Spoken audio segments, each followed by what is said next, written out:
Dr. Mahmoud Baumia also launched and handed over 350,000 laptops under the One Teacher, One Laptop program in fulfillment of government's pledge to equip Ghana's teachers with the requisite ICT skills to prepare the next generation for the fourth industrial revolution. And also, of course, reopening of Obuase mine in fulfillment of President Kufuor's pledge in 2016 continues to be justified as Anglo-Gold Ashanti records $363 million profit in the first half of 2021, despite the negative effects of COVID-19 pandemic. And also, so 84 kilometer Accra inner roads, and also so Eba Abaya Bamanese 100 kilometer Kumasi inner city road, Eba and Afe Adenta Dodua road, all under the phase 1 of Sino Hydro project, and also it was approved this week. And also Ebekoso we nyama kakra na watwi mu aban etu ho anamom ana yaboboso no yabewura CDD Ghana wo mu ansem num afi sanso so ana Dr. Kwabredu for ansem a wokan no eno so yababere. But before that no mame nko abedwafo nko makwaba na me musa nyama aban eyeye na watwi mu no maboboso mu de obepese odina no ebetum edi ho nkomo ansa na yensem ankasa yesi ho nkonya enano pay on the state of Ghana Wontumi 101.3 no yaba eno so abedi Dr. George Kineboa. Doc, good morning. Morning, Ohineba. Na apum. Mapum de boko na onzo e. Na mena dum nso so akra me. Asi sha chakakra. Na say na adwuma sam na ma. Tini nya brebe. Tini mbase de na omo hwehwe no but ena de na me adum o break akra. De nyankopon asi. Na watwi abaya adwuma waye. Kakra na mabobosu yi. Okay, ti menchia Wontumi TV ahwefo ne radio tifo nyina na memfanchi anso ma mikromfo asante achima sankare youth for development omo akika omo ho nyambo ochina na otwe omo ye inauguration a kirese ohwe ahokeka ekoso okromo ho na omo bisa se ade na krono niam bi ntime nkokoko se de nka ese eko ti mabunu no ankasa maba ne memu ano aka omo ho abom omo atu omo ho asi ho se omo boa na omo apekwan a omo abefa so amakuro no afa ne ntuma pa efra omo invite me say me special speaker ma omo on the role of the youth in community development. Me say Wontumi for beba. Beba. And then so yeah, my wife Mrs. Rosso Pokuchuna Buana birthday. Wow. Fasa akonya isuna Marisa. Yeah, we should happy birthday. Happy birthday. Very party, you know. Na my penny etu me say and a more bebre na obona homoden akwan bia nso a obefa so a obe boa ama oman no nema etimi atotototo yie ehwe nema yi a kekan yi a bebre ni nyina ya na montu a obi befa ne se kwan bi so no ebeboa ama oman no etimi edi yie yenhwe bibi te se laptops se you can new curriculum asem ama nanu ye yati se Ministry of Education, Ghana Education Service Director General de abase sa new curriculum no omo hold on kakra me jiri se me ne omo ya adwene se emre bia ne se be implement policy bia enya botre na ya treble year studies enya research abeboa am ye hunu se ade na ye be ye no e viable and say feasible ebe die jiri se pese ye ebeboa policies ni bebre ho ya na kwan bi so na amamfo adwene om se ye rahye ene implement nti mesre se sabre ya o se ye treble no omfa nye the necessary arrangements ne requirements nema ye hia bia ebetimi aboa amasa policy no ebetimi implement no omo enye na se basis om jiri se no ana ese ye ya omo mfa nema ese edugugu akwan mu bia enwu akwan mu na ye nkoso na yenye laptops a aban ede amema schools yi no eye 350,000 one teacher one laptop ayade a megidi sɛ aban timi tokoso aso woye na oboa ma teacher for or resource wo mo saa na beboa ma mo atimi ayɛ ɔmo research ɛsɛ sɛ ɔmo yɛ ɛbɛboa ma ɔmo atimi anya nimdeɛ ɛsɛ sɛ ɔmo nya na ɔmo atimi nso ɛde akyerɛ nneɛma a ɛsɛ sɛ ɔmo kyerɛ a ɛbɛma school for no nso ɛbɛte adeɛ n'ase ɛgyiri sɛ saa akwanya no ɛbɛboa teacher for no ama ɔmo betimi any school for no ɛde nsawosuo bi a ɛsɛ sɛ ɔmo die a ɛfata na bɛboa deɛ ɛyɛ anika koraa ne yɛ sɛ saa laptop no yɛwɔ programs bi wɔ so books any materials syllabus ne ade a ban ne gidi sɛ ɛyɛ deɛ ama ɔmunya ɛbɛboa no ɔde ne nyinaa ɛbɛgu so deɛ mɛsrɛ aban ne yɛ sɛ ɔmhwɛ ne kwan a ɔbɛfa so a ɔmbɛ maintain saa adeɛ wei sei sɛ ɔde bi ɛbɛka ho ma aso atichafoɔ nyinaa so na wɔn bɛhwɛ nso sɛ atichafoɔ a yɛde ama wɔn no nso wɔn edi adeɛ nini na wɔn de yɛ adwuma a ɛpɛ sɛ wɔn de yɛ sɛ wɔn tumi yɛ ne sei na gyidi sɛ ɛbɛtumi aboa na yɛtu saa namɔn wei no nso no ne yɛhwɛ sɛ schools nso a ɛnni saa ICT facilities ne bi computers any hɔ ne ade no aban hwɛ kwan a ɔbɛfa so a obetumi aboa ama saa schools yi nyinaa nso obetumi anya computers and computer labs na sɛ nyɛ first computer setup koraa na ɔma laptops yi bi ɔmfɛmma schools ne ade mmerɛ bi atwa mu no wohwɛ saa teachers bi wɔ hɔ a yɛde laptops yi bi ma ɔmo but then wokɔ school mu na akɔbisa sɛ laptop na yɛde ma teacher foɔ wɔ hɛ ɛbɛyɛ de ne paa san hwɛ a wobɛhunu ɛmu baako koraa nti bɛhyerɛ sɛ aban no ɛma ne monitoring system no ɛnyɛ adwuma so ɔde bɛhyɛ headmasters nso so ɔde bɛhyɛ hwan nso ɔnhwɛ sɛ saa nneɛma wei no ɔmo de bɛdi dwuma a ɛsɛ sɛ ɔmo didie amanfoɔ nsɛm a ɔmo ka ne nyinaa yɛ sɛ ɛba sɛ yɛde saa nneɛma wei nyinaa gugu akwan mu na sɛ teacher for no ntimi anhwɛ so yie ana ɔmo ntimi amfa nni dwuma a ɛsɛ sɛ ɔmo didi na sunsunsansoɔ no ɛnyɛ papa ana ɛmmoa sɛdeɛ ebi a yɛ fa no nti ɛbɛsrɛ sɛ aban no ɛnti n'ani na ɔnhwɛ saa nneɛma no ɛna nneɛma yi a ɔkeka yɛ bi no ɛhwɛ COVID-19 deɛ yɛaka ho asɛm bebree abɔ da wura ama aban no nso tu ho anamɔ kɔfa nnuro no bi ɛde baayɛ ɛwom sɛ wɔ ha bebree ɛbaa ho ɛduru baabi na ne nya na ɛdene ne ade ma ne boɔ kɔ soro ne deɛ keka ho but ne nyinaa mu no aban no atumi abɔ mmɔden ama ɛmu 2 million bi aba amanfoɔ nso ɛbɛtumi anya bi ama yɛ ho ha yɛ kakra nti yɛbɛbɔ aban no aba so sɛ saa nneɛma wei nyinaa no ogu so a ɔreyɛ na ɔde boa ama ɔman no nso atumi afa ne ntoma pa afira. Okay, Dr. Samalefriye. Yes, Amasa. Machi. Yeah, yes, sir. Where? Yamiadum. Ada ufia ukwayi. Before kra neighbor. Ufia yin neighbor. Sir. You drew how much? Me makwa ye mienu na mabetena he. Ene wana te say dem so man ne. Na wo hweme nim. Ana me kwa sorry. Me probably 11:30. Hey, why all night? It wasn't an all night, but it was a half night. Oh, okay. Yeah, annual program. Okay. Science and Tukins Conference. Yeah, we invite me. Eddie. Hey, Eddie, na brabo yo be wuni hu fufura nyame nka ho ntimi o. And then we were year 5. And they continue to be shasty ahomache na me pon asori na enti me kotena ba akwase we bu akwa atwango be just south deputy constituency organizer. Oh, okay. Ni nua ba yi ne ebu akwa enti me ko hodom street from me kotena ho abo be 2am and me free ho and me ba bantuma down for ba so young guy 34 years nanapuku. Oh, okay. And so me ne manso edibia amanse as out. Yes, my CID. So you kotena honum sa tra ho anti bo be 4 and me be fina and be prepare na say media be me nti we over so to aso akamienu ba ko eye patase he ya masi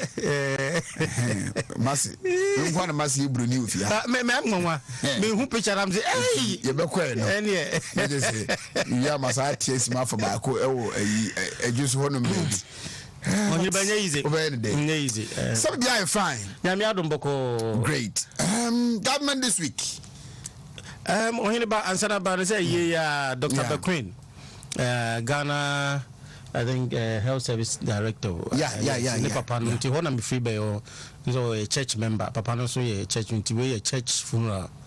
Emmanuel Assemblies of God. Nti me ye nam so na me mfa ho ansana. Kotna ho na mabe na ye colleague baako. Ye tutor ye organizing secretary nyame atonsa frɛ no tetewayo. Nti ne ye bibia wo campus. Nti me wie program ya eja makoho na awia so ya fa ho.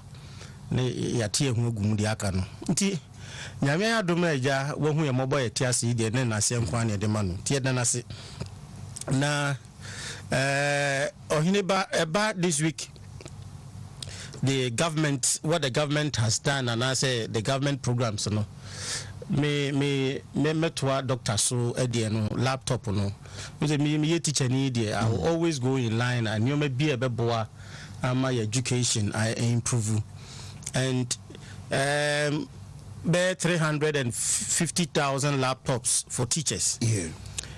A good initiative and initiative no the ana de bia medwen ho say adebi wo ya de pa ba ye nipa no ye de ba na ya se no adwenbone na ya se no enu bi ne ye tete say bim kra the ghost names kra sa hihim for this na no hene ba menti ase na ya ne nipa pa say ye bibifo say de you suban be pa na na ewo ye mu ade pa bia no ubeya no bia fa ekwan bi so na opese o say dem say ba payment now the government is paying more than half na teacher no so ebetue bi ohine ba your laptop and the laptop there for kra there 800 we say 600 Ghana cedi na ubia benya laptop at the end of the day no was say nipa kro laptop 800 na mo no w no dey say because total use 700.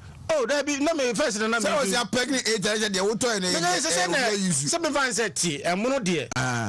Ba say wo hwe level na aban e dey side ne corner. Obi enu a most of them cannot afford the new one. Until na make say home use kura na me dey me am tobacco at 2002 na tobacco ndey ba ko ndey wenim kakra. Ne bo no so. Say me use bi da na me say me tu kwan na mkotofo kwan na musisi bi di bi achi. Nti no me tu susu kakra na mtimi toye. The board in power 15,000 Ghana cedi. Oh, okay. And the doctor na beto ya na ja.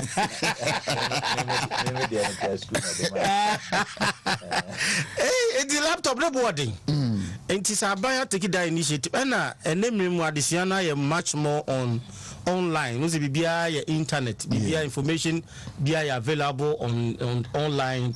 And it's about next teachers need access to this. It's one of the areas a bit may improve the educational system a lot. Because one of our young teachers and I'm so mukofie I'm say new ikra na mo buy new curriculum na mo buy no. So most of the teachers are not much training. They were almost online using their phones. And it was something and they had drink a crack.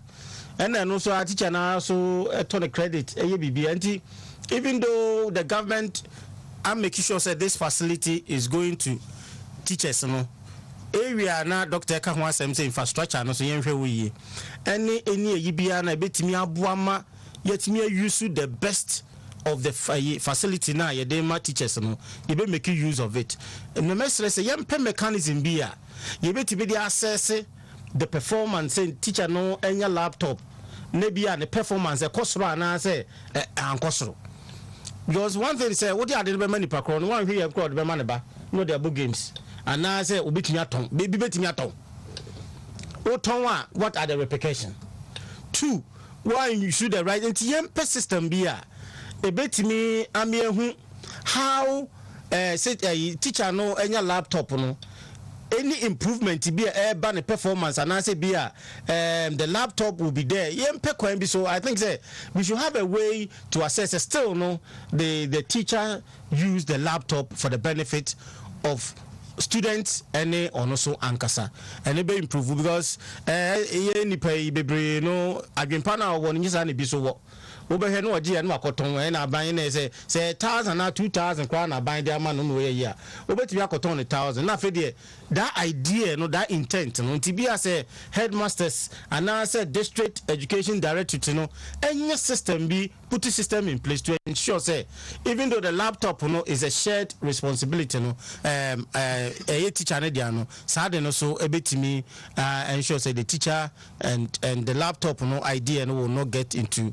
a system abeka krakra o laptop no kwa bonse na wo kijiti na manfo bonu don komi ni sad no because I think say during some time ago Agambri you say no say na afide na na mpacho what in count baby or there me pacho just o hwe no mami sa wadaro ma you ene me kwakọ hwe no na ynyina ya boa na eba I think the government should be commended for the COVID. The MPP government has done well in terms of COVID management.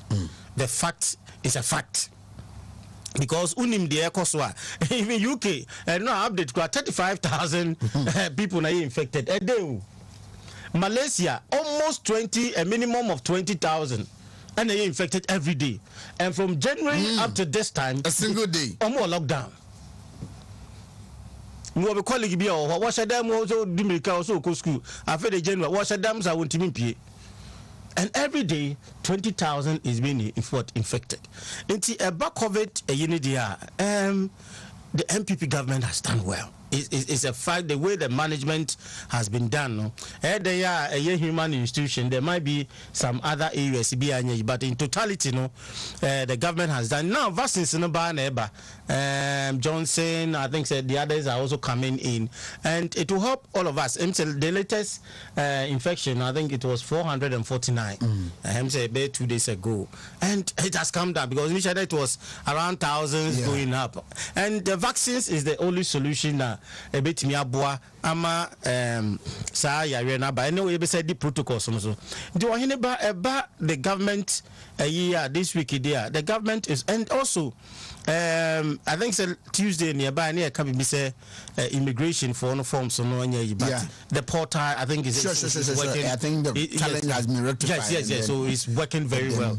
It's working very well, and that one should be commended as such. And one thing, even though Nkaya me say Mr. Honorable Matthew Dankwa, Matthew what energy minister Opoku Prempe. Ntimo mona baso. Dr. Matthew Opoku Prempe. I was here said that Bonabaso pa. No, ya Bonabaso say me ana me ka ho bi. Na me ka say energy no me ya ho tiri. And obese eboso wo dum. Was it December? But December we have improvement. In Tianka said, why are there? You see, we are also in the Pabia, also a body power. So when the good things have been done, problem it will be shared, even though in a Jumano. But also a man who say, and you always say the be able body pacrona, Sadeno, and Koyeno, say on a dano, son on the dano, before they be a dear young one, you can't watch them. But when things are improving, we should make that live you say Yamani Pakonu who say about me among us he has really done well and media may say be a miss why dear because it mean feel that kind of heat in outages in here and about these are the things that sure it's not easy one so what the course of other countries now say even though Ghana is not a Unana it's far better I can move around and that is even enough. That is even enough for all of us to ensure. So let's appreciate what so far we have achieved. Then nipa esu there, but you be one or two faults be no human being is perfect. No government can be so perfect in such a way. But the good side, yamo modern na yenka ho asem na bibia so enkoso kama. Okay, let us say that was obem. Ghana card asem na. Ghana card. Great. That was my microphone.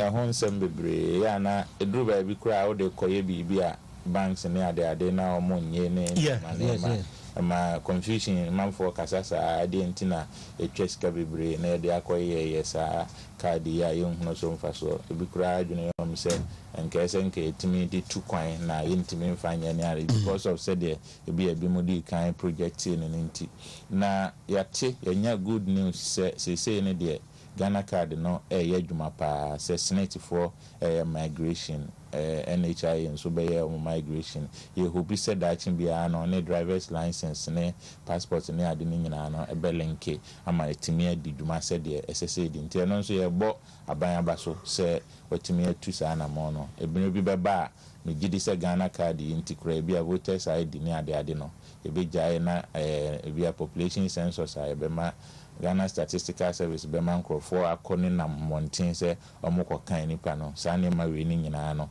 me gidi se serve as a good foundation and I say bia framework a ebetimi use na going forward no ye de betoto niama we nyina yie ama oman no nso niama enko yie bi o baby niama etutu achi o baby no nso no ebetimi aboa ama atotototo yie nti ebebo aban aba so e wo ho nso no that's it. All right, now what we move the Aferi military hospital no and also some just from last week no sorry den Centrophobia woman SCSA the facility has been abandoned ye jai and the gumram and I just say apro we are nation news you to bono project go mo so much say 2018 kwan ye wie yanke was say abaya commission na amanfo je ersa e honom and aban ejai ayinani ye did the won koma na Aerojet for a woman and a share project na I issue a statement about this. I think say enra about that we say the eba settle matter no kra me ba cho mama me statement na making kind na amanfo ehunu de ewomu pa na afi no ankwese as aban ko a na ebeka asem amano ayede. So it was dated Friday 3rd September 2021 or say Aerojet the invest clarification on media report on 500-bed military hospital Aferi Kumasi. Aerojet, the invest EDI is the main turnkey contractor on the Ministry of Defense 500-bed hospital at Aferi Kumasi. Our attention was drawn to a video clip produced in Chi that is circulating on social media. We have no idea when this was done and by whom. The video commentary, however, has misrepresentations on the project which we wish to correct for the benefit of the good people of the country as follows. 1. The video claimed that the project was completed in 2018. This is not true. Construction is still ongoing with an overall progress at about 92%. Installation of equipment is also ongoing. The MRI equipment mentioned in the video to be exposed to weather is not even on site now. 2. The items shown in the video include medical gas cylinders. These are stored under a shed, which is an appropriate location for cylinders. 3. Extractor fans and air handling unit AHU that are neatly covered with polythene sheets were shown in the video as medical equipment left to rot in the open. The sheets were removed to capture these items in the video. Again, it should be clarified that extractor fans and air handling units are outdoor items and were properly stored. 4. No medical equipment has been exposed to weather. The video clip should therefore be ignored in its entirety. We thank you for your patience and understanding. Issued by Dr. Said Deraz, or a chairman, CEO, Aerojet the Invest. As some of the 10 in the tier say, adwuma ko a woman are buying a mupa contractors are Aferi soja for woman asupitia yesia betuma fa nipa be ahanum 500 bed hospital no na say ana ebeto dwa se aban agyae agu honum ama ensuo obu no awie ehye no mfidie kra nke di betintim ye de yedma honum no ahyase epro esei na adwumadie no omo peso mo chese enfie pinu ni gwatwe 2018 ena ewie adwumadie ni nyina na eke osa aban ekono kotwa homom keke na amanfo betimi akọ hododo a otenka we ne mpotama otimi kọ okọ diaresa nanso no omo hunu de echebe aban etwen a wo magyan amanugu a epro no we ena contractor fo a wo na eye adwuma no ye from Irojet the invest wo de krata tententen ababonten se omo ni ba bia nsem no efiri ba ye ena omo ni nipa krompo a ehya a ono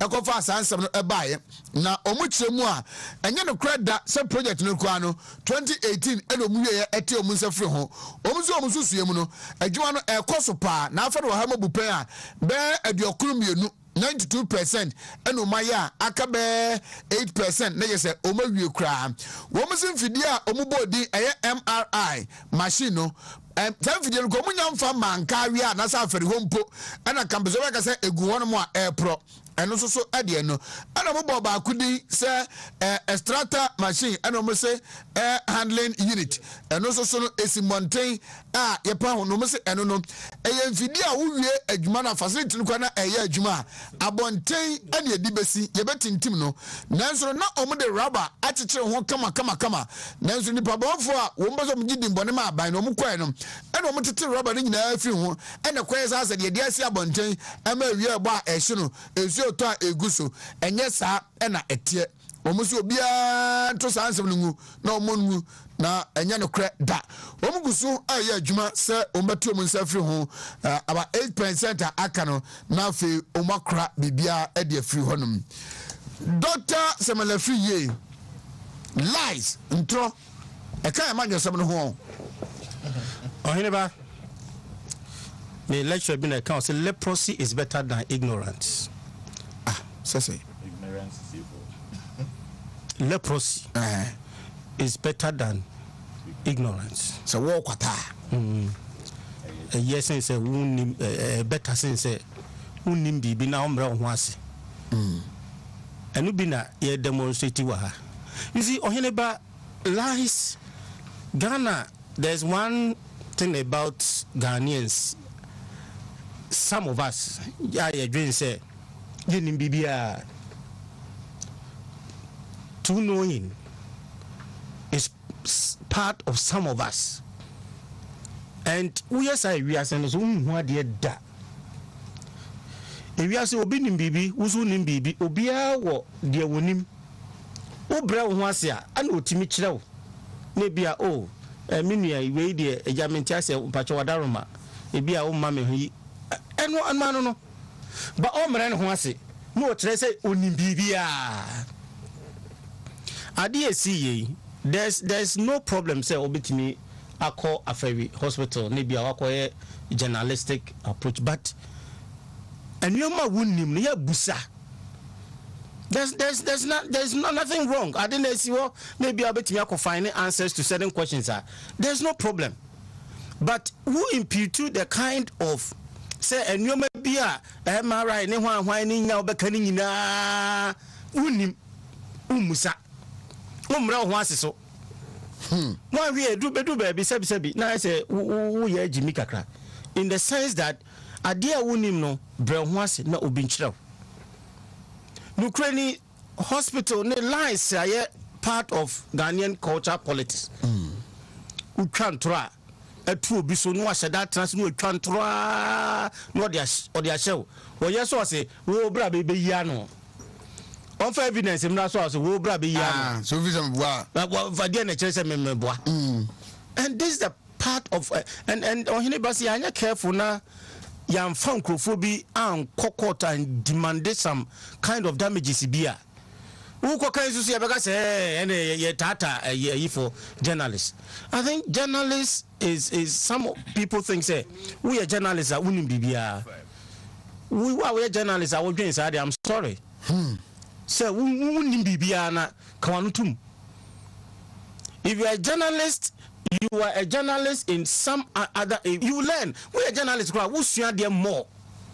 because baby owa unimi no find it out no busamu ye, then you get the knowledge. And now the pandemic can say Arabia say friend arthritis. Na media minimum me hu ya na mafana say normal English word ana metiana arthritis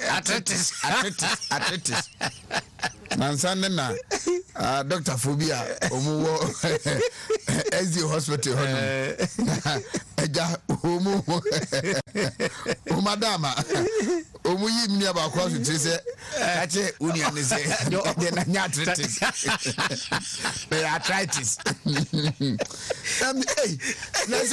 se me na ma hu na ngani ya what get bre me se me no am me ka arthritis no wo zo mfra me ngani ma ade na wo ka ade na me se bo hu da no nya no what ma so I'm very grateful to them. Pastor Dr. Kwabna are not Boafo or a dean Valley View University. Oh, okay. Kumasi campus and right. Dr. Amponsa Kodia on the ACU as P pharmaceutical. Oh, all right, okay. I'm very grateful to them, and I'll be very happy. Say, Umbako Swatia Misa, far left so you see, this same person obey yes, military hospital. Yes. Ghana na kase commander sugar factory na nya eduma no onu kura na so wakọ ya eduma omu produce sugar den eni na nu ni nansa ena factory yatum. Why do we do this? Me borrow be word. They say some people are walking contradiction. Onama onu ankasa nyo no nam ho no nam na chise suba nyoma bi na o chise they all can any they wo ye no they are totally different. Na na me hu se bi so ana ye kom ya me papa adamfo bi sa na friend kom ya kom ni bi okoba bi na se wanya aduane ani a na ma na ni so ebri no okeka de ye de. Let's approach journalistic we are journalists, you give the facts and you also ensure say information I will provide is well grounded. Now sometimes even though you can come up with a teaser, I bet me my information flow, but and you say meaning BB, that is why I have the problem. You are always right. Even when the person is wrong, he says well you're right. What kind of ignorance is that? No, is that how you build a country and knowledge just coming out with something at least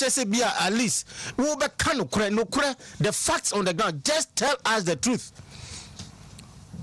I want Brazil ability and a be breast brand I a walking contradiction. No anybody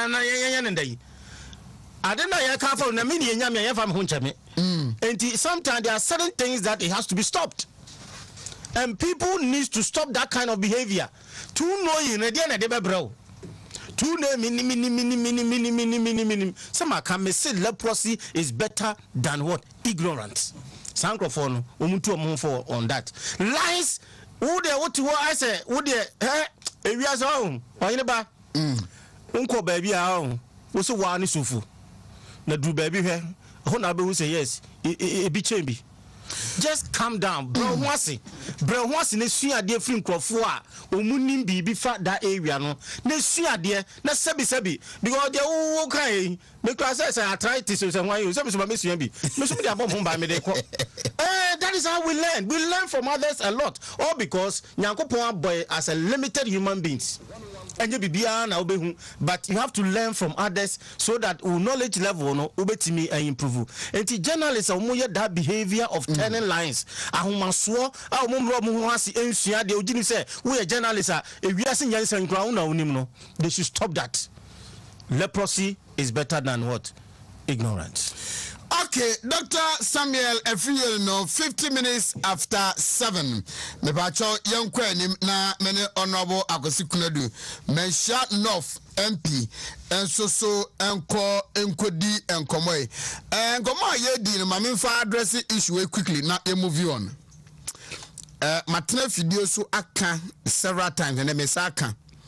Se nyame aduma NPP formally open up say constituency regional elections ebe koso a penifo matiti omudi say ompeso mu contest regional chairman Yawofa Ora Kwabna Owusu Adiomi. Chairman Odino Kwakwa Pia Boris B. Omunyina betime di chairman e wa Ashanti region amna yi. Ombetimi aye adwuma no. Yesem and say Chairman Wontumi has been tried and tested.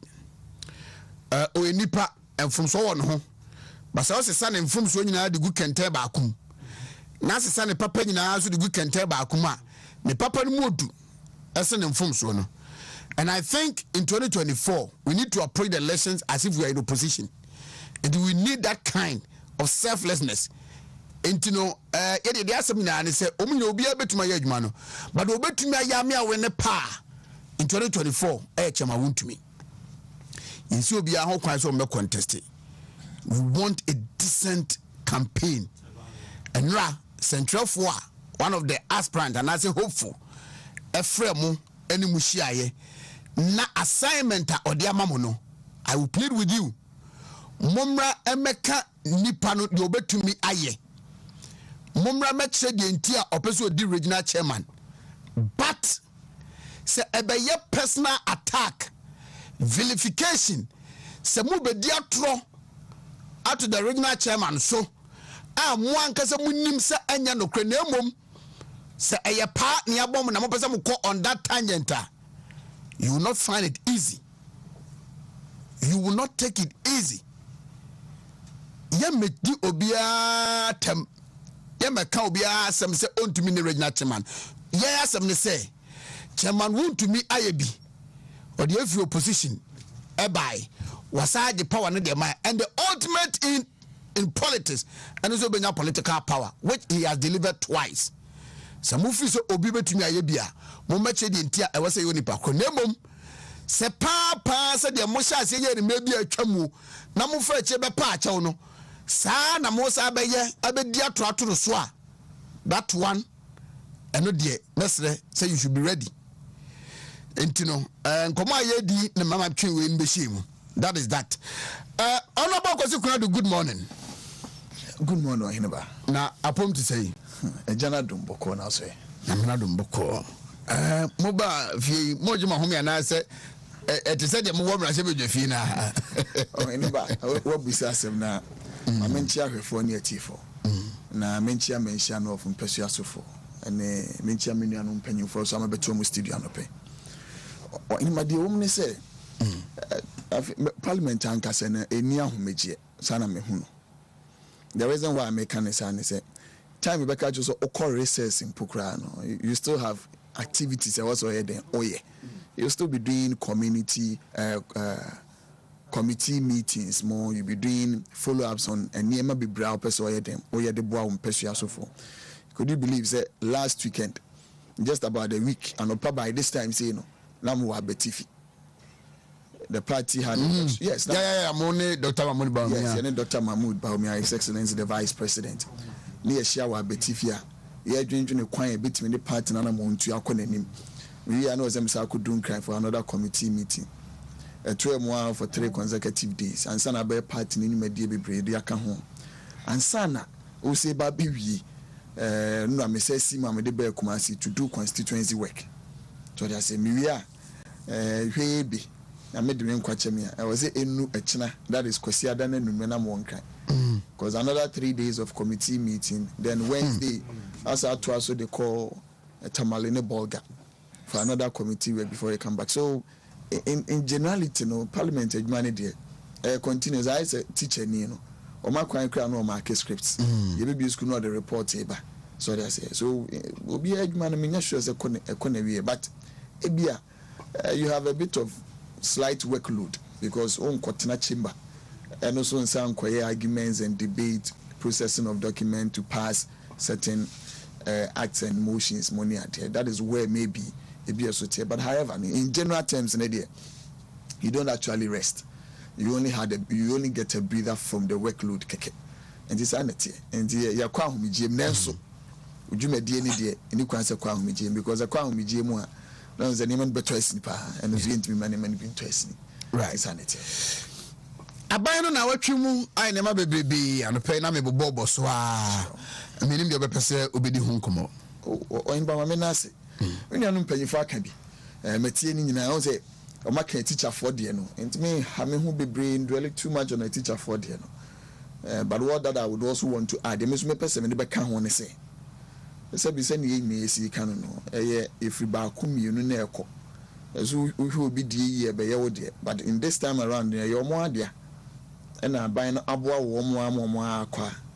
So more because we are in a technological world. The world is moving very fast. Tiebasom. Jumedia mode ebe boa wo ayode eba be boa mama mu jumedia omudie no. Etimi agina yi. Na mo teaching skills and to be able to access materials money at the end etimi aboa yi. Am ye mo frane no mo ankasa personal development. Etimi akonanim. You nim say ye deni anu a ebi a mbe hia bi fufu ada chi bi betima baba kan but amfo na ya na kire ne nto aso nti ebesre wo waza yeso ye da o mampanyini and His Excellency the Vice President in Education Ministry the minister na so asese omo so boa facilitating mo nsa kan no ye besre wo mo aso and I know na never talk about schools no more computers as one say I know said there is a program that is upcoming we are all trying to buy into it and lobby so that your constituencies money are there in our Benyabi. We are building these ICT centers for schools. Even if the schools don't have an infrastructure at that moment, no crown to house those things up. They would want to have what we term as the makeshift structures, to house these computers and ICT labs for Yenuanum Kumano or more secondary school. These things will be rolled out very soon. In Tinyadi, I am a teacher for Nkwa. But more secondary schools also are going to benefit from that. And of importance to me this week, this rubber factory. Yes. Why is important to me is you see, we promised, say in collaboration with the private sector, we would want to do what we term as the One District, One Factory project. This project would help find areas if you say raw materials. I bit me using near processing to finished goods. I bit me I use you and even export some of these things. The Abuame and say, what's a Abuama Yanomania and San Juma? Ewo Nisuya Yemun, almost so Monyan San Juma Nisuya Dada. No more qualifications will benefit from the jobs that these will create. Almost so Benya the opportunity to sell the produce or the products from these factories in the sono would also earn an income. In so doing that economy na yede na enyini konanim. Enti se ebrebia no adwumadi se bi bekono. Ehun hia se wo se yeka ho asem. So I was so glad when I witnessed Sano and factory na ekobia no. You see, it is adding on to the numerous and the numbers of factories I had on Mampanyini ebiebie. Tinyame ya adum ne ekoye nimi. Mfie miensa ne abosome miensa aka we animu. I know. Say more will come. By the time we hit the 2024 year another elections, the people in this country, the Ghanaian people, the citizens of this country who are not spectators, would know. Jumedie no mo de share yensa no mfie nan bi mu no. De yetimi ayama ede akwa akudru. This is a testimony to a government he looks into the future. Ohwe n'anim ntintin so enye ne badachi. Because as these factories grow, that is where we can compete with the outside world, we can compete with nations, we can compete in economies a war abonteneno. I mean, a whole country like Belgium, money are there. I mean, say they don't produce rubber. So I'm free Congo. Yes, but technically a country that they no produce rubber and rubber products in large quantities, but no more funny in every so. But whilst we also have our own here, it is very important for us say nyamiadom yebetimi ayede ahweni yi na yetimi use the raw materials we have in our country na yetimi aboame ayi more also ohineba in the course of the week we are quite the nipa no do class one. They have this facility that we call the MRO facility, that is the maintenance, repairs and overhauling facility. The Ghanaian government, in collaboration with the American government, one department of the United States Development Agency, they are trying to put a facility, a MRO facility here in Ghana, in Accra, at the Kotoka International Airport. What that facility tends to do, they say, your planes, the aircraft, Ghana, we can maintain them here. We can repair when there is a problem here. And we can also overhaul the plane when there is a problem with that plane here. To say the what shipyard money at the end. It is almost about a 1.something billion US dollars project. So they are doing the feasibility here. That project will sink very well. Now, what happens is that for most of these aircraft that are here and operate here, say maybe Egypt, Ethiopia, and South Africa, maintenance. Even in the West African sub-region, you don't have an area because baby and baby anywhere West African sub-region. And we are also the Black Star of Africa. And in the sub-region of West Africa, baby was here no. Very,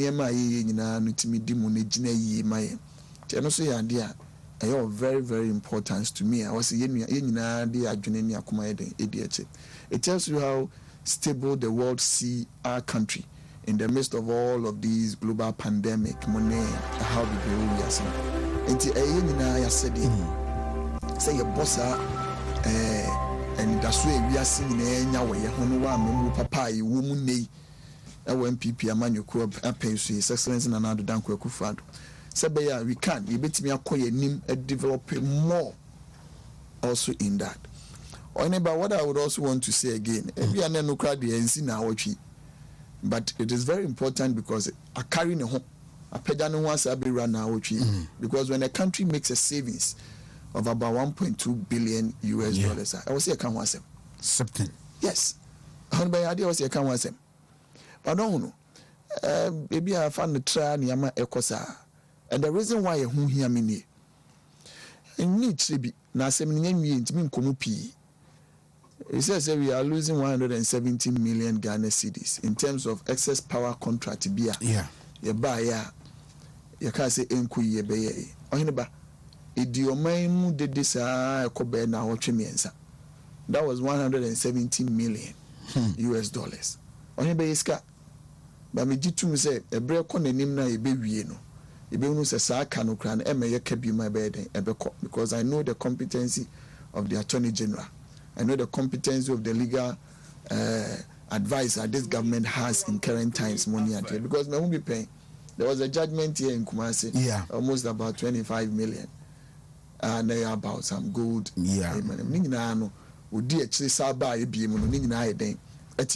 it tells you say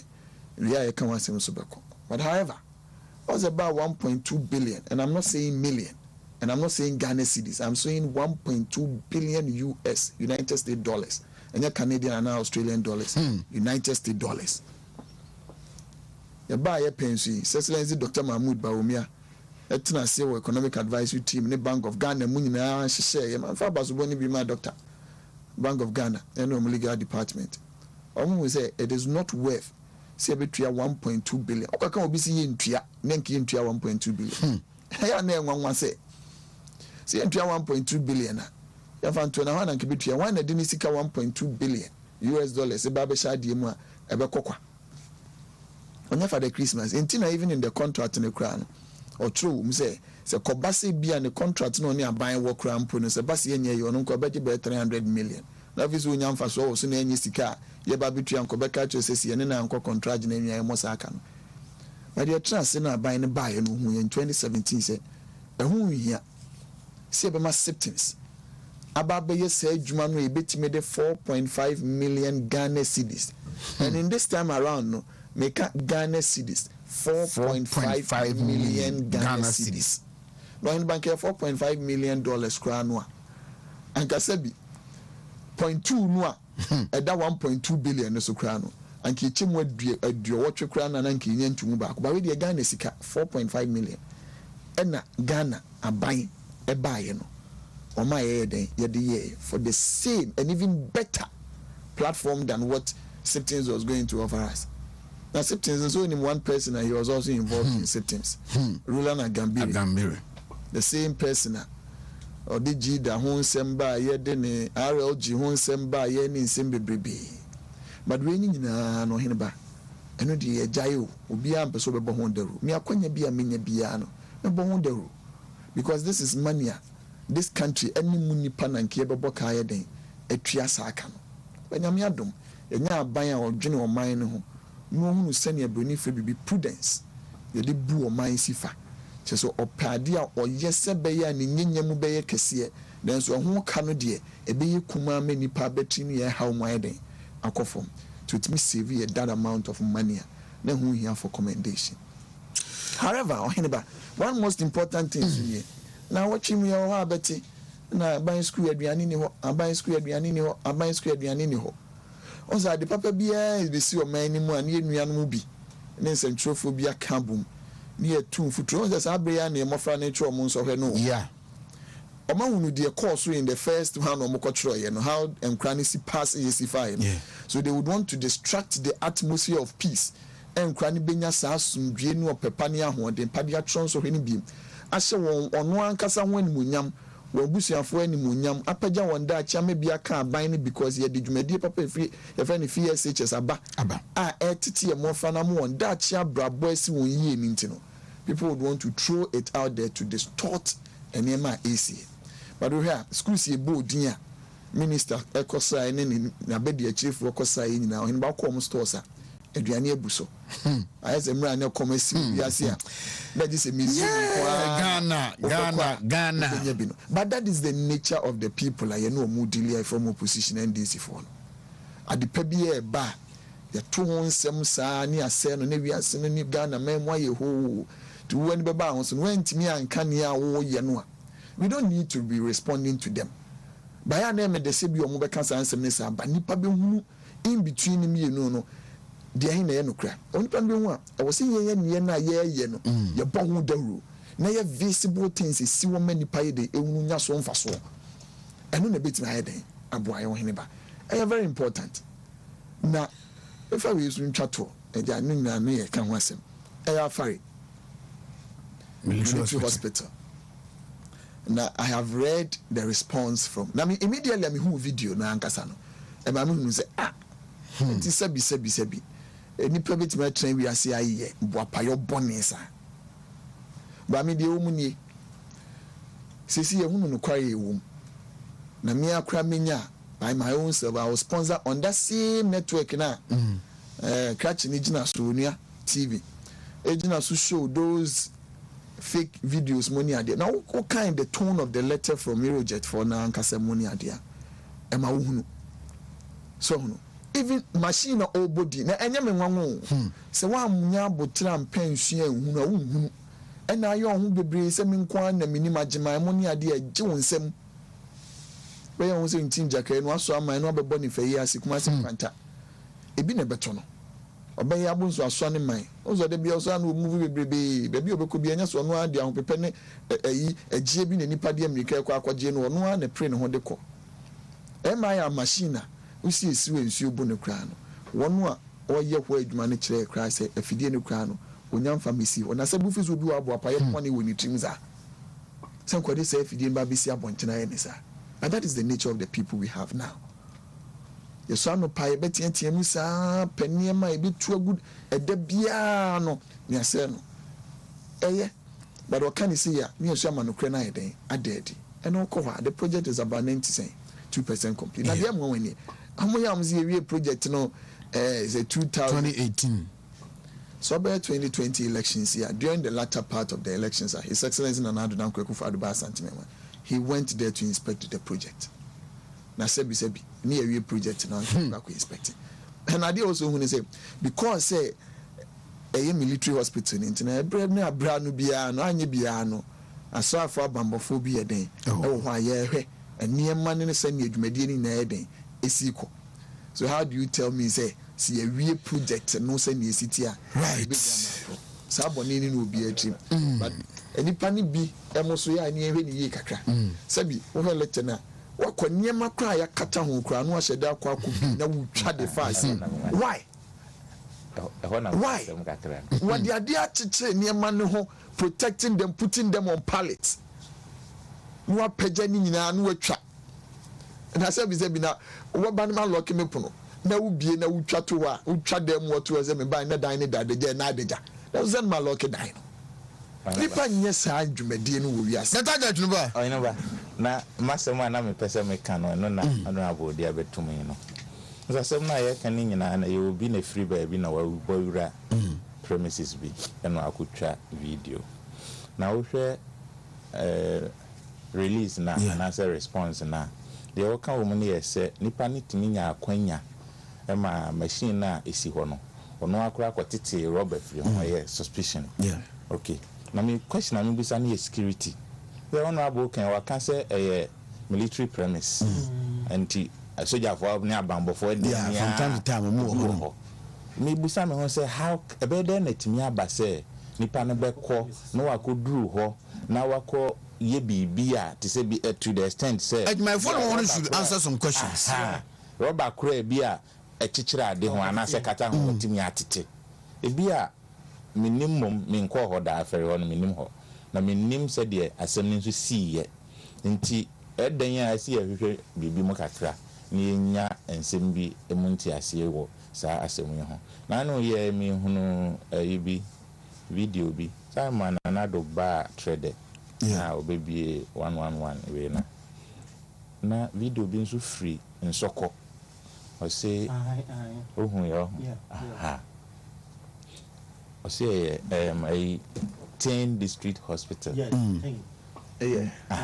honorable health committee intiminimze bia oyawe mi hu ye na anu mom no se dia na kwa ni gina ho na o kasa se o mo hwe no mo mfa hospital no enye bibia o mo mayem kwan ne mfa nye yemfuo ye hia asase e de be yefuo na ono o pa kire se ya ye hospital bi awie ene ye jana si ho a ye mfa nya adwuma ma nya ani but ene ye no ma hu se news bi aba a kire se sa facility no Monday e be use na kire se na ye no kure se bibi sa ho a ye bia no de daada but ye nya use ye ya na ensem ni bi ho a me fa ne se nipa na wo kan ye hwe no ekwan ya wafa so a wo kan no ene se de assemnity but the bia 92% we ne de me gidi se wo ko ho no mo we building na me mi hu picture na ye mia no ye nwie obi anim se ye nwie ye wi a se de no abo kan ye den ya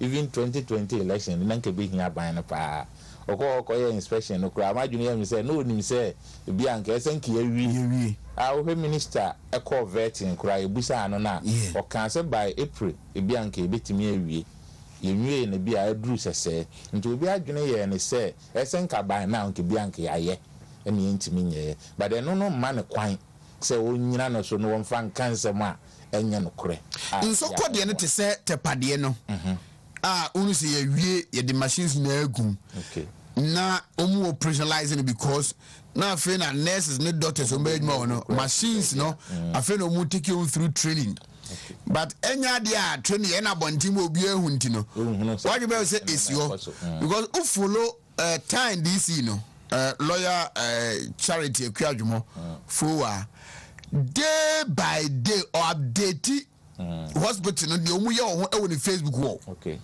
it is a follow na ubonu baby omadru training na omo ye staff no do omo fa everything which I know people there nim say omo sidani na awie as talking with machines but say ni say na ekosuntina you see is that be am no doctor fie ya adwene say dia ban ye no enchechemu nkohonkomodie no e wo say ye more management ya dia ehia pa tiana lies aye kan nyina no edan ya generate enema bi perception bi because ni panitia no can say me adwuma go be just out MC Oyiminia okay but I think he should have held a press conference telling Ghanaians what has happened. Yes. Our very military hospital answer na eroge the even for God we have. Because I'm reading Komo. As the MP, I asked him that when was the last time he visited the site? Okay, I said I check Accra. But MC in it okay so ko ho nche so nkan komo we chance ye no obako radio bi so kwedi nkom but if you call a press conference o the TV for radio for the ati o the cameras akosi so the video ye twa oh that would be that was honorable and he made a very write a big write up about it about the photos of Ademoni and there. But baby kakra. Oh, them say you're on a contractor. But however, I was saying we are paying in dog. Is that something that is being accused? Oh, I know. Yes. I don't know what can say about say a crime ban may be a nipa bit me a kucha. And I will say those individuals needs to answer some questions. Or anybody no credit. But however, the woman on say so when nipa da sending the yeah. Obia one ulterior motive or the end. Yeah. Obit me about fear ha ene. Sisi am no te. No catch secret in so. Sanya mufie CFA pese mitwa na mu obi ehunu sanya mudwumadi amu nyina eye den esitie but commentary ne different nipa ne mfa adwene bone ene be mani pana kwanya so anya den omra everybody so a media person so update point grad be manadu gas cylinder crack onya pictures ni ya no be aba sebe enkofo bo se e am passe dwumadi ne ye den e koso sebe obi ohwe so ne bi obi kaso wo be no be kwa report on the update of adie no oroma na kwanya we ye den oh gas cylinder mame hwe obebi amoahe we ye den also a platforms a dibia canisters basis so mame hwe obebi amoahe but we no betina ho na meti mu pone ni na tua motive wo ye to score ono anu your person we ni ntino ene be mo the narrative aiden ababetu as mo be kan to so ne de e different from tinu pa nipa ne de call ho nti be mo obi ama na kwanya kwa onko bi odi kodu ho se na sa na tie kwa mo de akwa akotwa tinu ya adwene say yes nti we no should call in say now ene be ma ye din no hene nipa no bi omo ne mu nyina ye adwuma no ibi na ya na mama adwuma ne du tem bi ye den on factory no popa enkoya ade no obi wi no abese no abonten titina bi wa adwen pa ni akoma pade bu o man punto wo dwumadi no kwa ebia no obi kosi kwan ho na akoba say because this nipa ne ma for so many clearance mu ansa ne bi amu akwanya amu heden afa ade bi anka hu be hia no etimi ama heden ambasa but ni nyina mu no eye de hia ne se ye be wi dwumadi no na so mfaso no anipa dodo nyina benya mu o man no apomu den kan cry den akonanim no etimi abem sa heden eduma Dr. Dachimboa never Dr. Community Force Ghana is in crisis. Okay. Never. So crisis need the minimum definition na or the maya no. Obi e do ka to say yakwa abonte ko bobesia na de be ye like the better chiromai. Because we are living in the midst of a lot of natural resources. When I listen to him, they kind of tough about boy, and so we are in crisis. Definition. Now we are the thought was Udin Central for any asofu, and when yaw say Omon Kanwasem. Okay, meaning political dynamics. No, the Biana said the American. Guys say, hey, I'm a Becan, say. Papa a governor of Bank of Ghana and a minister of finance and so that. Yeah. And the funny say be we were funny so be a opposition political party mo. Into be a or cancer na bit me I from that perspective. Now someone or cannot me funny say from economics of it no. You know say borrowing the bia na mechanic say o mind there edenya obenya obetinya enya kwanya de abobobosia kakra na edru ba bi nso ayade amegidi say ehia mechanic say ehia because na governments or policies bebre any projects bebre a mpese o mo implement se ko ba say osika ojeje wo man mu no say entimi enso emosa projects na eho ebra obviously obi anim say obekwa akohia say obekwa akogisika bi ewo baabi o how I na wo many years say ye hwese busia na ayebo no ye didi dwuma esese ye didi na sema o kan ye say de onim dada obi anim say time na wo ho time o ye governor anytime obeye minister ni nyina no na aban bo busia enye asem foforo eno ni ntimi ma onko ka se oman no ewo crisis mu na minim se bia o kan crisis foforo bi se bia mete asem na me question me bisa na say crisis dey na o kan ho asem o itimo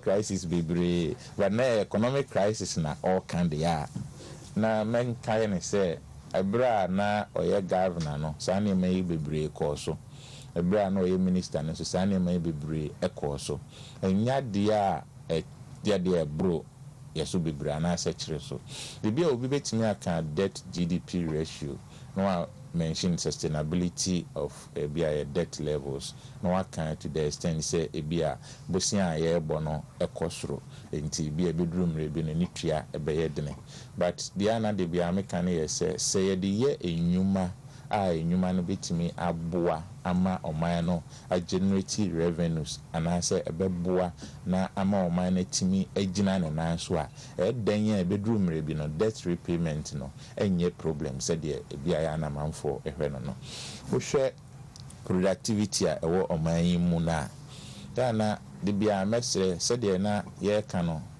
you be pick it from the resource base of the economy oman no gudia ye wo enema ye wo said de ono a onim no gold diamond manganese ne timber ne oil ne ade ne nyina ye wo obi anim se eye no kre na ekwan ya na ye fa so a ye de sa ne ma we sei edi dwuma na ebeboa ama aban atimi anya sika no ehwo na problem no ewo enye aban no ekwan ya bia ofa so manage sika na efiri ho eba no ne yeka but ekwan ya befa so amena generate sufficient funds ama aban no betimi ayusu ede abo oman no ho bra na won kobọ bosia eno ne ade ya sese yeka nti governments in government out the efiri de da no a ye na eno an ye ekosi bra ye hunu se yenya oil no na manfo bebra adwene sa time na mini Ghana ba metese de na manfo ka fa ho ana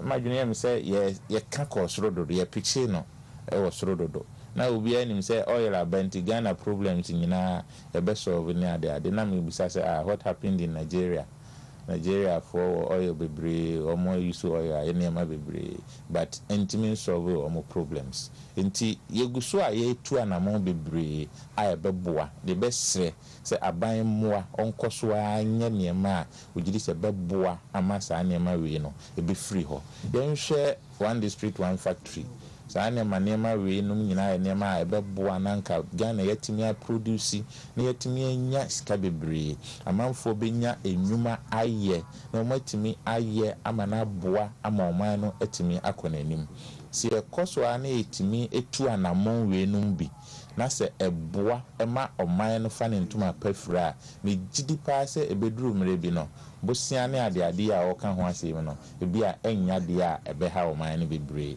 me how a me wonyina na yese politicians kasa omo hunu se asem a omo ka no eye asem a ebeboa ama oman no akoso emuma enkoye se o opposition a o asem a obeka na oba aban mu nso a obeka asem foforo time or minister no na ye ono anko timi kan asem we ya na nka beboa pa e free sa bre ne besinde no enka obi anim se crisis na ye wom na nka to amu sa because abobosia na ya bo a ye nya ebo edrumre bi ye ko hepeke ma mind ye bosia ne bi ye ka ye de eche yen omo aba ban mu no omo hu bosia omo boye a ma o man nso ekọ ahokyire mu ono adim eho no kure o kan ekura se debt repayment interest payments any wages and salaries nkwa ebetimi a consume revenue aban be generate nyina ewo economy mu se basa na eden na abesa ban ne ye eden ya bosia na obekwa akwaje na bosia no so ya na obi bisa sa ade nti na ban no mo bibire kura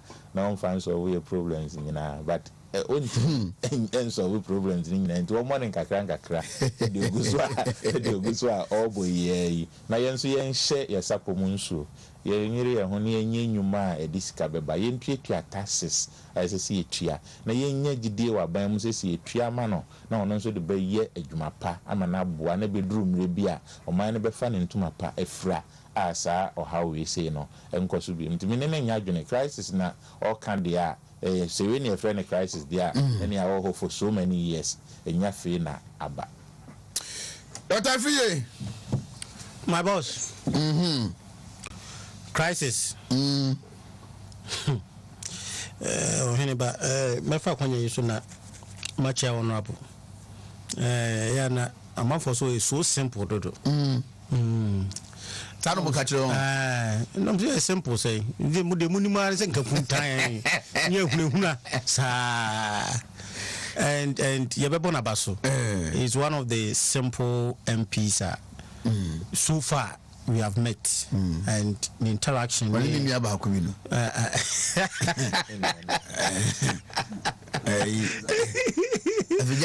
Father Smith.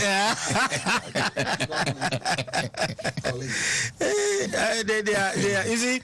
In the banner sometimes in the Bimuko position, the no matter. Also, Mako, the Biamcasa, say, word the ordinary Ghanaian. Munya Casa, and just one superior Ghanaian. Constitution, a new definition of the ordinary Ghanaian. Was ordinary Ghanaian on the street. And Busase street to be KJT, and I say, he found an omonam. And when some people get the opportunity, was a normal critical will be. But MPCI come me. They are not like that. And that is one of the things we have to be commended. I was I said to say the IGP Dampare me bona basumichiano about a year crisis a difficult or dangerous situation that needs serious attention. Webster definition of crisis. Now minim crisis are not come once. Easy or about one thing always I have a problem with some people is that when you opportunity where you can do something na one timi anye na chire wo kotra nche na atoto ba bopa park so a sebi wan hwe ya hu obufu pa enu bi na de Martina me do no wo ye ni bi no. When an opportunity is given to you to make any idea be a team changes be a power e wo nsa no when timi anye at the end of the day wo kotra baby na ototo bo crisis. No crisis ben no work no. Afghanistan a crisis as you Afghanistan when you bet me defining what is crisis only economic crisis as you Afghanistan ya total banks him people enya access to musika crowd that omuntiminko and they find a crisis.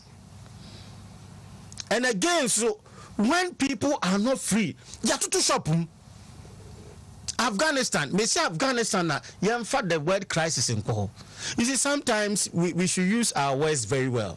And Nubina, some time ago, Hanatete could make some comment to be a economic effect. And when there was a handing over, because Ghana is in crisis or something. Some of these words, why a Bank of Ghana, either. Why a Minister for Finance that? Well, banks, anyway, you at this time now I say who na why affected who define a crisis based on who situations and your man ko ye mawana. Yes, we cannot say your man perfect. No, it can't be possible. Human institution is not every bibia comma, but you can't use the word crisis. Again, no because they will say natural resources. Ono ba ne time no Minister for Finance the dey no timi ye ya wotimi turning until I'm gonna say when you are being given an opportunity and you don't make use of it and kwatra baby sometimes na moral judgment how do you even say those things and obi a onya that opportunity no more okan dia we don't have any problem but Bank of Ghana usi loans won wanye bosia and on the wanye do ntibia until to make say bia you can't say Ghana is in crisis when especially things are not going on for you as a person, then you say Ghana is in crisis. I beg to differ in a statement I know about crisis because Ghana is not in crisis. About COVID, Ghana was crisis. And now I'm going to say UK 35,000 a day infection. Ghana 449. Is Ghana in crisis? Sometimes we should not make some of these statements. The country be seen as a wow parochial interest in maybe just like that. You don't have to say that. The capacity and any role what play the governance system no. More make can say be and this time the bibia beka nipa be you ever find how crisis na wo kan the word crisis we know. He has been a government Bank of Ghana we name the word crisis enti wonya nya saa asem no na wonya me say on fan compare Afghanistan. Afghanistan Kabul me say on a crisis esi ayi government ayaman anya adwuma police inya adwuma security ayi soja anya adwuma helicopter no ko muntimintu omutu ko mo drivers ko mo nya bi. Banks are closed and people have a difficulty. Stores are not open, and then there comes a crisis. Now you can't come and tell me say crisis. Oh, Ohine. Onim. Na edu tembia. Ya na pen person mo draw necessary attention to themselves. Sebi. Obviously, the struggle to lead the NDC, and I'm so person shooting himself up in the public space. Now I'm 14. Over two months or about. I say, because Ghana is in crisis. Nah, I'm not no OT in the I mean, Canada. No OT in the not any crisis. If you look at only description of what crisis means, I'm going to cry you be a Ghana money who I compounded. I'm a crisis situation or no, and the first factor. Because all a crime of fast so through the bank, I know where in the bank. Am I Ghana might be a my mapper? I need the Sika Koto to it is a more remote coho. So I know if I need man when you been in the SMFC can see on a Dachi. Ye here be a barber jazz, and Yami am one ma by papa ma. And ya may save these banks. Can be a peram money DK among some we see maybe no can be BC my yama menum or more jumuno. And in Marcus Yakasi be breezy can be quashel. Ya am one man, yes, I yano, then a bank no. I must be or man to think of Fosikana Basanis and True Muntino, or say Ghana is in crisis. Anyway. But you see, we will not be drawn, and the Biameka will not be drawn into attacking people like that. Any attack to describe them the way we would have wished to describe them, by their nature, by their deed, and I can't describe them. But our focus would be on what we intend to near my PCA and money at the description about crisis is we are Bobusia. Me apenaka. Ebi Kwame Nkrumah na Bobusia, but no crowd converse Jayaka. Church I say on the Janis can no crown no amubusia no ko jayeka nti in effect no abubusia no because I can of a crab and no appears to be a fast bitua e bia na from a good day tinanki bi betimi de bi atua but no o can be mzia we de ben natural resources money ne penso on kan se ne penso na two natural resources ne ene na swati free sa ne pen no so to no nya mondo de o ne nya ne kese onya akwanya besomo my way wo Bank of Ghana say governor no MOV or Sabetina so Sabe finance minister no ebi ade nko betimi aka akire yen amebi eyi na betimi di ahoɔden ata na chi abom men di aboa ne say me be Bank of Ghana governor me penso Ghana amobusia dana Ghana bo amanum bi busia me be finance minister ne die Ghana micro me jam obi antua tax kra ada so no man yetimi develop tua moka eni amiko yi on se mako amu tua tax ni woni ade o man no kwa ahokyerem anaso o man no kwa crisis mu eno me anti o man mu na ahokyerem wum sabi me nka menye ba ne eso wa ahokyerem no ono ntimu bi na eso isika de ko heti emu ye nyina ye anti so se eso isika de ko ena nye busia nye de koche etibi anko nka ne sankyere sane penso de efoma gudie na ne etu ni kwa yetu ye de besisi apunwa no na ne ebeche ede ma yesi enye den yenye ne emfa nko na ne die ntisa then we would have agreed and say we are in crisis. You have heard one any nipa ba kwa Ghana man sika sem so hweso de anke bia watene mu ache yi ahwene yi from a regulator to an implementer because Bank of Ghana will be regulating economic ne financial ni nyina amoni ado wie no sa betena so be economic development ne finance minister amoni ado nyina edo o man na hwiase ne kase mu nyina ye de bae na wa die kuma ne kura no na ye bank ne nipa da se ne boa mo aye ne ye ne other companies rent me ahweso ti enya o these are the level of people any dia ne ya wo mu no the hypocrisy of it nya atwom yo ewum So what can I say maybe you can have so many ways. Ebi anko betimi akwa factory konkron kwa no akugina no start Kenya me asem de futupa de church nchima e integrity ho. Kenya me asem. Yes, very important to teach us about integrity. Sanya ba ye de adwuma hye wo sa fiduciary responsibility to be hweso yie. The 68 count na de born e bi wom sa enhweso pa wanya mani pagidi a ye de hye ni mu emra no na ye yi kofare ba ma Unibank.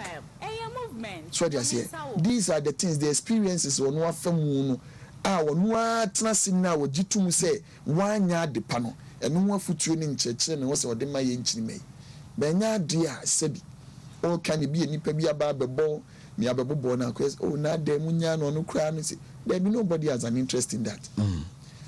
Ya botaye ni egina yesa aban me de amanyuku ewu aban ne say MPP beta aban na chine say oman susudie nhyehyɛ de a his excellency eboa amempuntuo amadachi ginaye papa aba ma nipa nyina no sɛ bio obia dasani bia ene hu hia sana dachi so yɛ den ehu hia hia mena na sɛ ozo nimdifo nyansafo no obia onim sɛ ne den oduadua ebenyine bi on tena se anyidunu nanso bedua no because onim sɛ yɛ den ani nkyirima ba bɛden ba benya so mfa so ɛno ne aban yɛ ne yɛ den yɛwɔ yɛdua ne na ebi enyini me yɛntena ase bio nanso air absorb the carbon dioxide de wo wie mu nko ade sɛ dua ne sakra na so far say wo green leaves ne de we are yɛte ase ne no would benefit from it saa na sɛ enyini me yɛ dutan ne nipa nyina ne mu adoma nyina nya ho mfa so a still need to absorb the carbon dioxide in the air but the new year as I betena se aboa nipa wa ahomegye ne ahotomu anu no man chichire de ko so we will leave him. The good people of this country ye nyina na ya dance for say crisis oh no na ya na ya but o kan be kwa akwie sen e ka akwie say ebia sebi abana wo se sebi ye de tu nipa bi achi e wa kontabuo ho odwumadi a wodi a wani ne ye na wo se pagya ne ntam onya ho nte ase wo ne ma bi ho sana ma bi a ta kasaye ho we nyina ye da afi ho ba na maka na masa kan bi na no meka na dwade twa mu mesisi nipa ne hu se na ma ne hu e wo ne dwumadi boni bi odi ye ho akatua e ba no start no de no ba bi pia public sympathy ti wo ye na sa ma ne hu na so twe no beba pa o si ye me kwaka bi esi o man ne nyi ne betata me because you say eniema o ye twa mu ni nyina na su ntwae ono a ogitum se ne eniema si hyehye no ehun akontabu eni asotwe nam kwan mu na eben no wa start eba abe kansem a wo kan nyina na ekina bi no sa asotwe ni du na kwan ni no so opagya no ya bema mu ano ogitum se me ye bone ne yatwuma so a onya ni sa o no odwane aba betare ewo na asem wo kan ye wo kwan bone so ene wo kan ni eni nyina so papa bia se enu nti eno bi tata no obi antata obi a ba se ne hia se beye abeye nhwesode ama yen ene ani nchirima na ya desuade ama wo mo nso no ebe mu obi akontabu aben no ni am ya dwene si o man ne chichire ne siesie so yentimi ntina ho da ko pen kada se bibia wo man ne mu nyina ye enu so ntini yetu ho anamon se beboa na sa hawa mane bibia ye feel say ehia se e wo se dum pempe so papa bi yie asisi ne si ho ne na ayeden yetimi aye so we will not rest on our house say baby aye dru na ayeda bi ye beto aso akọ ni ahyehye ne ye asene se ne esi ho no but on na se mo kan ne de ibegu na brimni afane se nsu aye hwe egu mfikyire na wi abebo so ama wo but on twen na se bia nyankopon oboa no nanko se nya akonya ommo nani nkwa akire biem no nka se niema ma edo man ne hye me nsa no se me ya mentimi anye ne yie mie enu ntino se na akonya aba mo hwe me niema mentimi anye so na momwa ne ntimi hyehye ne yie da chinti kanu de nke befa ne yie asne za ne wosi ka no ene ba etafie yen sorry oyene ba mechia akwasi free also chia honorable akwasi free manager society general yes sir oh sir I na wo obi am ni mi bia nim no ade Ghana wo nipa ni na wo dia men ni mo bia bi men ni mo bia mi ni mi bia bi Manager. Oh, a very good manager, a very good. Any idea say meet me some interaction. I honorable Boko Prime Minister. Every day anopa no anybody na kwasi kuno do no hey me le ko program no say na unim say honorable me nua na me say o sa say kwa de me say ti o me feel so am so kind and am pon be numu no ordinary and I'm so sa me nim dem na oh ti me chow manager ohineba eba so far what has happened say you know the yaka crisis on the so no the open the worker but say no elections in tina obepe de ane wonya because wonya obu an simple ma sore badie obefa nti mo meye ne so metu bia no pe vice e bia na vice ne bia vice de ne bia carry no ho obetimi punka Ghana mai de no ko obetimi vice nti e bia na ma me na ntimi ye bia na amfa namba ohine ba in totality no one thing I was say ye hwe about so far what the government has done about na eba sa agenda 11 no say Presbyterian you say we are which you know wo bevu nsam we are damon who fit you sa agenda 111 no cassette ya who fit you we are Presby so Reverend Mate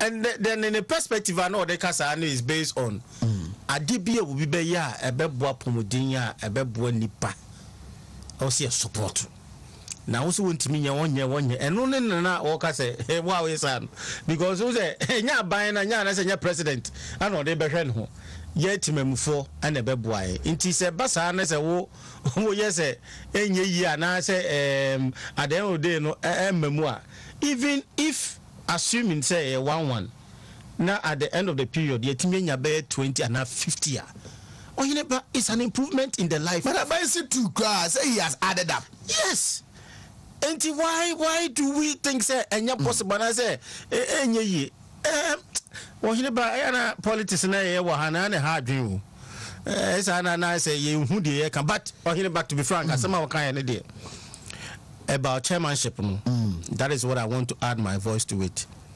Personal attack should be avoided. I don't get it. Oh, MPP should be very, very much selfish interest and at the. You think you have a candidate who will be a bit man? Come and tell the party people in Betrop and say, when you me free say, Montomasu may see an answer Benton. Or about personality attack. One go and attack him or not there in himself before the Kabio Bab and Tiabacasa so that we take him on. No. We don't go to that tangent. That tangent should be avoided. Because some say also nipa. Also bet me because any and we should have a decency to respect nipa. Say nipa no say issues are you go according to the issues. Now say nipa no be attacking and I say obeshada intent abe provoke no akoka bibi then you come and use it. Nobody is a saint. Nobody is a saint. Obia won the talent to our nam. But let's look at what at the end of the ubetimi abua. And that is what we are looking up to. If somebody will be about 2 times, what me achieve this, we should then to break the 8. Yeah. Tell us. Why do you want to attack somebody now? Now they all day nipakono ko react. And don't forget that the ultimate loser is the party. Ubetimi abenya chairmanship now co position to the president ko for kan. And if you are not careful and you tarnish because any na because bibia na ye dey ahyehyɛ nkrofo bi ne individuals bi or party, they should make the party attractive because now people are looking at the party say bia enyomamu dey amount for the party is trying to, the government is trying to solve the issues of the na for the elections say chairmanship no say you know mo be no yesre omo they should treat it as it is in terms of performance. Right. But I don't know why I'm sorry. You know, yes, sorry, dear, Nanka Bianca, cancer me. Abobo so na me pese me mo na mo ban aban no abo he MNDC is na some na ko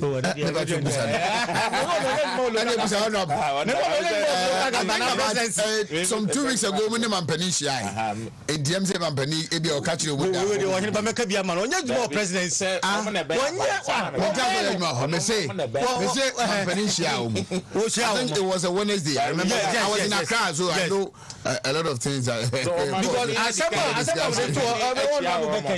na share no James Bia o catch o bobo o so ono na sem. I think it was a Wednesday before too crime. Na sem ne yes eh. Ono hwe omo a omo ho se si e na. Especially baby a MPs ne retaining omo seats. Nke betumi anka omo makwan na nka won fa omo mra. Na baby a problem ni nyina na ko say MPs ne nso funny say omo so omo nipa bi a omo jide that is the what okay the what to that test only say ye to nyira no ya na e pusu di ma ni e hwedi ntia e be si nne no sa appointments into me my munya ma presidency wo nya dwuma wo ho dan se bi anko be nya kra nka e mo ntena so kakra sa e dey se dey ka open sa minim se o mto problem ya my but no be raise the issue of legality yes se bia minimum ranum bebre but be a transitional minimum say presidential transition they should go and test the law omunyai kasa na they should go and test the law. I believe in that. Let's try buying on masa own manam radin ne de den ya o de bi beba say POCMP or the ba o de aba me masema de bia me kare no obi a say ya buy na so o de ba obi ntimi nyi ina be si ne nyina vet omo ye the bottom line is nobody want to succeed than the president himself. Of course, yes. And we should understand the president knows what he is doing. All right. Well, it might be a do a beer, obeying us, say a beer, but I think Obian who person by no succeed more than the president himself. So we should allow him. Honorable, I'm sorry. One workers. Baby Kakra, me come if you say. Menya quite sure baby be a doctor na sin free bia ebi kra na mentere ebi kra na mentere na me imagine na eka and bia the ni nyede entimi maso is the person was succeeding most importantly and also lift this party to cross the 8 in everything that he does no opese or broader consultation looking into the future in 2024 2025 being able to hand over to a party of his own or the free mobile. To message say one day, in your butcherman. Yes, I check. But yes, what Basu chair VIP so no the force and the momentum. A day baby did you median females and it will transform this country and make sure say we move to break the 8 cycle now. The be this by now kakra meka until be a matter the suffer there. Presby suffer there. Presby.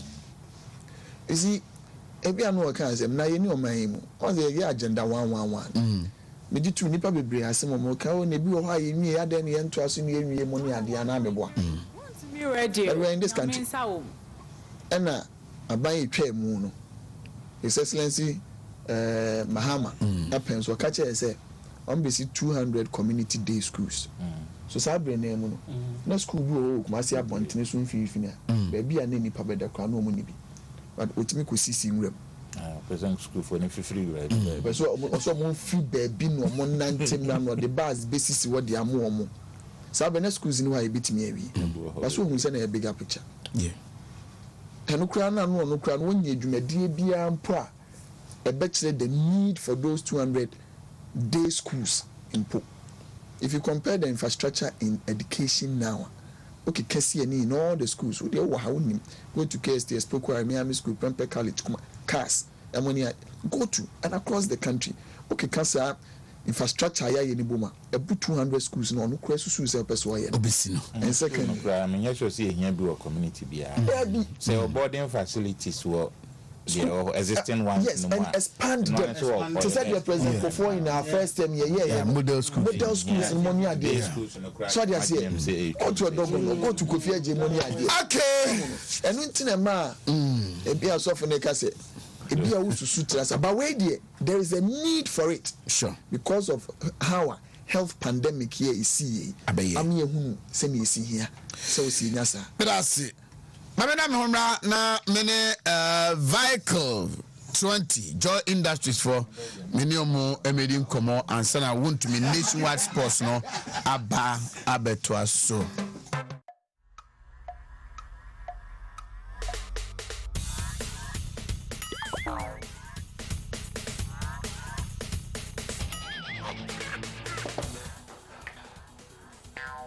Vehicle. We support the new system. Yeah, mama bike. Pacho wa Tony ni. Let's not go be able to go many better. Me ko support my business for your immune system. Hey, that's a vehicle t-shirt. Mato t-shirt. 49 yentrase na P Peru ewa and poso for sai mo kwenta na pom aboko wa da bi aboko na yankopa ado pe ma pelo no chassis yen chassis vehicle 20 vehicle 20 sina de bia ye kono no emre na so say ye de vehicle 20 nkomo be ma atiefo na edro vehicle 20 de bia me ka say afi Baku ene have 8 months and 7 months. Okay. But a new 2 years here. What vehicle 20 can Wontumi radio any television so. Now wakoto a dwelling be so I anom. Now no ye no ete was saying. Adansi dia ne bebrebe. If you had there is no single day yebaba obinji vehicle 20. Even studio crampo cameraman crampo so I request say me gusu no e ready internet o hene ba o do na che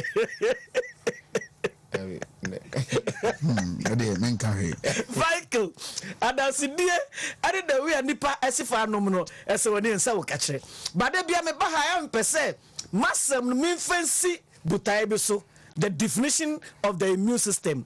Now what me hu butaya anase nientia Joy Herbal Center ejumeko mu ye Joy ointment any other alcoholic beverages nientia mu ye Dro Vehicle 20. Immune system no you see the complex network of cells one kwamwa and proteins and they defend your body against infections. It's your kind of infections are pathogens, they are disease causing organisms. Some of the infections are the MIA. It be a bacterial infections, it be a fungal infections, it be a protozoa infections, it be a RNA type of viruses, and that's a DNA type of viruses. Or anybody, it's a nano pay a Dro Vehicle 20 Butentia Joy Herbal Center. Everybody German soon say, Emwa immune system no, Empeja immune system no, Emana Hori the Enkosoro. Abodi Munyansa pe as a science Munebeka say, a mother immune system cells near excited. Say, because immune system cells are excited, it means they move from one energy level to another energy level. If say do that level now, same pempen so that threshold say be draw ye jumano vehicle 20 be jumana de atrama because a mother immune system cells now excited. Address many say see one num binu ya ye targeted the immune system cells into unuma called the white blood cells and any other relevant cells, be a T cells, any B cells no. Sanity it's infections are wuro bia e bet my candida albicans emuawa ayedi ode poede eba say infections no when be ya just oba so a ni triti den pa ni triti uba triti e bet matter ho ache because the little thing obey crampo no enko ni obey bia no edaso ho ana bibikitu bia be content infection bia e so rejuvenate no. It is a candidate because mom what day and cassa no a hard dream pa now baby a de probiano and in bay a dance in bedi a dance say oh de poyaria you don't feel comfortable as a woman and my even your confidence level ever from and then me no can say a Dro Vehicle 20 a treaty amount for de po bebrebe at the amount. Yes, I share chlamydia. And no answer anonya densa to say candidate becomes more now so about uswa and ma feel comfortable sir. Chlamydia moa me pacho a Dro Vehicle 22 I said at the amount. And Marema Yanko Nisia gonorrhea and I said gonococcus moa and mom the gonorrhea the eba. me pacho se wonu madro vehicle 20 a wo gonorrhea no aye kwan kose den vehicle 20 betutu ase den e de amount e mo from treponema palladium o mo de syphilis e den eba me pacho wonu madro vehicle 20 a any form of infection bia no wonu madro vehicle 20 na vehicle 20 boa etutu se ase infection ase den e de mawo ye fe bibi UTI urinary tract infections so wo say juice mu yare na de bia me ka say eye bacteria ena de say yare manipa say bacteria yi oba hunam dua nani ye fe ni E. coli oba ni pedua ne hunam dua nani na wa fa ni pedua nani hunam dua nani sa no wa fa ho era urethra ho ana say wo junso drobe na junso e de enam no ana say bi kra fa rectum ho no na afa akọ ujuso tuani mu na efa ekojuso drube ni mu a edidi mu a na akọ the bladder urinary bladder no ana say kotoko na store juice no ana say kotoko na juice ko time no so no na mo ni didi mu kakran te ba na sa unya infections a abribia no wo junso ten every 1 hour bia ojonso every 30 minutes bia ojonso every 45 minutes bia ojonso kan na say so toyi oba jonso bebrebe se wutu kwan a oba ma jonso more than 1000 and say wadu ba bia woko ebi so ho a omo de nde enya jonso na mo jonso bebrebe omo de na omo nya atenka so mba jonso so okojira ho a jonso no ye de emma na ba pre kitten sa o de nya transe no asanya atenka bi o se ko ya emma ni na ye yare efenu UTI urinary tract infections but me no ka say so wonu ma draw vehicle 20 one hwa bo one bottle kra ensa one ka say won say ho de atol me kai papa bi a o sia ye wokono o wan no kai oh to one box yes o say na ojonso ten na bribia mpo no okojonso na o say no ho bo se ka kraka no jonso to animu na afford the trouser eti da oti yenka a okoto one bottle no say the first time onu maduro no bottle na butusu no onu miensa enwumre no koda ye no because otodo na enwumre onu miensa na enwumre koda ye no that day wanyunso made a che about 5 am ahemache 5 and so radunso o do no be 8 pm yes o say hey adroba enie ade amajuso mfie bebrei na say manum adrompo enye se bottle no nyina o first one menum call me mu no 45 mil menum call me mu no ene enti onum baako bo one bottle you say yes domo adroni enti obeto one bottle one box one na yere ne mma ekocha num vehicle 20 sa na yeto no obi abanu adro vehicle 20 bia okodra store no koto baako a next time okoto miensa enan because adro ne bo adwuma oni pedua ne mu agise one adro vehicle 20 yare bia ha obia no wonu adro vehicle 20 a etutu ase e more menstrual pains and menstrual disorders in any form this one vehicle 20 yare ben and a vehicle 20 to me more more prostate disorder me pacho ebet my inflammation of the prostate, enlargement of the prostate, and I say even the cancer of the prostate say the rubber and I say catheter I shall be mama one number drove vehicle to hineba.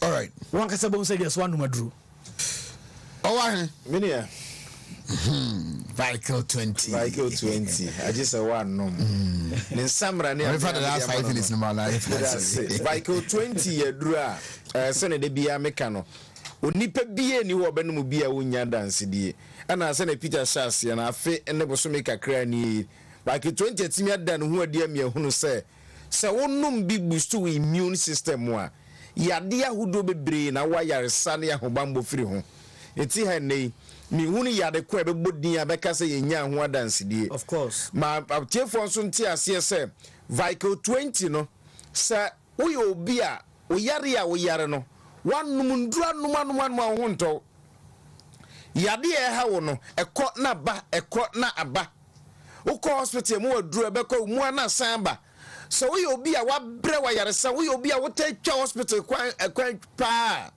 wunya adura e friend vehicle 20 vehicle 20 adwuma ye baako ema nipa immune system nya hoden so immune system ne nya hoden a afei sempo woda duro so afei na duro no be ye adwuma yi ama me ka dia besi se obi a ne immune system enya adwuma yi no wonu maduro na duro ne ye papa mpa onipadua no ntimi nya so mfaso enti hwehwɛ vehicle 20 akira kwan ade baako amma vehicle 20 aduro yi enwo adansedie ne bebree ne wo diabetes ko no mana ne ho atɔ no ne wo pressure no mana ne ho atɔ no ne wo prostate no mana ne ho atɔ no ne wo infections bi gonorrhea syphilis nya de no mana ne ho atɔ no ne ya wo se ne nase atata yade awudo bebree stroke fo nyina di adanse ne se because ntwa no yes pressure fo no any diabetes fo de o madanse de bebrebe edoso keke and edoso aya common way a vehicle 20 tiatia so. Yes. Na nti e ba ne saa nyina ne se eyaduru a emma we immune system no nya hoden. Of course. Nti obetimi ada pressure dose mfie bebree. Obetimi ada diabetes dose mfie bebree. Ana yade ku e hawo no. Ye obi okwa onim yade na wo yare no. But ne eye obi a onipadua mu a wo de akọ hospital akọ ne nti a aduro no nya dwuma ma no se enye se aduro no nya papa. We immune system na be support ya ma aduro na ye adwuma ma no ahoden nim. Etu here vehicle 20 what shall say say no anopa awia ne anwumre na bo sa aduro papa e wo na wato no vehicle 20 me bonus samra ne se agise wanom ohini ba mbese me gira kwanya we so nne e de kai obi ase Joy Herbal Center dry friend Joy Ointment enne e bia na wo de na sa me kai wo se bomode na ma wo san ka bi so wa de ba ku bi wo yo obi a ubekwa dwuma ba wa ha mu sei no wakata ti mu se enka bi o ho no enya akono umotuom jointment ewiase nyina dura etu enka se pa right jointment yanko oka jointment your bacteria bi a woni pedua nani a enka ne jase am the mayen your fair bacteria no Staphylococcus hominis wow Staphylococcus hominis oto no no ya de so be di enfifiri no onum ana so di enfifiri na waja ne na egu ye hunam ni se na ajana na waja egu ye hunam nani no ena de enkabɔ ne eden e de braye no enti adura ye fe no jaw implant na simku ye fe no jaw implant etimi ku se bacteria fe no Staphylococcus hominis no dem ton wa hen na yen sorry ba bi eton de one vehicle 20 ni jointment nyina wo kɔ drugstore BM pharmacy shop ni herbal shop BM abenya bi wo pese wo tu bi ton a wo kɔ patasia Sax pharmacy e wo ho wo kɔ du kewa Misty Herbal Colinac Herbal Freddy Men's Herbal Apidank Herbal Blazer Requa Samenko ene wo mo etunduo ton ni nyina wo kɔ a wo benya vehicle 20 ene jointment ni nyina ebi ato na mesra no pa ye ba na enua ba bi o so oboase mitimame mo ne shop ni di na mo a oboase na ntimi nkɔ ho shop ni di na Evelyn Asabia Chemical Shop. Evelyn Asabia Kunka New Shop. Newtown. Kunka Newtown. Kunka